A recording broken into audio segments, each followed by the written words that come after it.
বলিউড অভিনেত্রী কিয়ারা আদভানি জুলাই মাসে কন্যা সন্তান জন্ম দেন। মা হওয়ার পর বেশ কয়েক মাস নিজেকে প্রায় আড়ালেই রেখেছিলেন তিনি। ক্লিনিক ছাড়া কোথাও দেখা যায়নি কিয়ারাকে। তবে অবশেষে সব জল্পনার অবসান ঘটিয়ে আবারও পুরনো ভঙ্গিমায় প্রকাশ্যে এলেন এই জনপ্রিয় অভিনেত্রী। কয়েকদিন আগে ইনস্টাগ্রামে নিজের একটি ছবি পোস্ট করে তিনি লিখেছিলেন, এর পরের ধাপ আরও বেশি তপ্ত হবে। তার সেই ইঙ্গিতেই অনুরাগীদের কৌতূহল তুঙ্গে উঠেছিল। অবশেষে প্রকাশ্যে আসার পর দেখা গেল একদম আগের মতোই আত্মবিশ্বাসী কিয়ারাকে।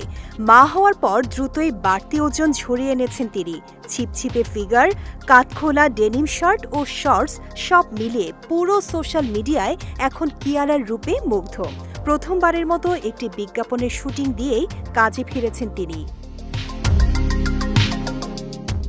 শুটিং সেটে উপস্থিত গণমাধ্যম কর্মীদের সঙ্গে হাসি মুখে কথা বলেন কিয়ারা। মা হওয়ার পর তার জীবনে কি পরিবর্তন এসেছে সে বিষয়েও কথা বলেন তিনি। সবচেয়ে বড় সুখবর জানাতে ভুলেননি, মেয়ে খুব ভালো আছে। দীর্ঘ বিরতির পর এভাবেই নতুন উদ্যমে কাজে ফিরলেন কিয়ারা। আর অনুরাগীরাও ফিরে পেলেন তাদের প্রিয় অভিনেত্রীকে আগের উজ্জ্বল রূপেই।